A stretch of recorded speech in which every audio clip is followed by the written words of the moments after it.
In a heartbreaking turn of events, a woman known for her kindness met a tragic fate in what can only be described as a chilling encounter with the wild.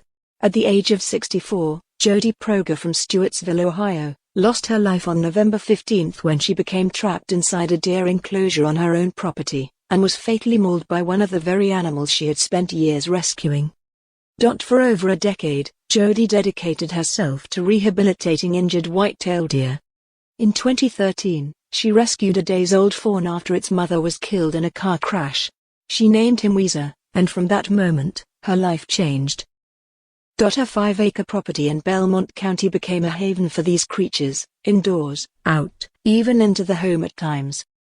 Friends and neighbors would see deer lounging on sofas, cuddled up with cats, living side by side with the family. But on that fateful Saturday evening, the scenario turned deadly. Jody entered the deer enclosure and somehow became trapped, and then attacked by a buck. When authorities arrived, they were forced to kill the aggressive animal in order to reach her. She was declared dead at the scene. Adding to the sorrow is the question haunting the community: which deer struck the fatal blow? Among the animals present was Weezer, but the family has been quick to state clearly, Weezer was not involved. He had been neutered and registered under a state permit. In her daughter's words, "My mom knew the dangers of owning deer. This is a sad tragedy and we deserve respect and time to grieve."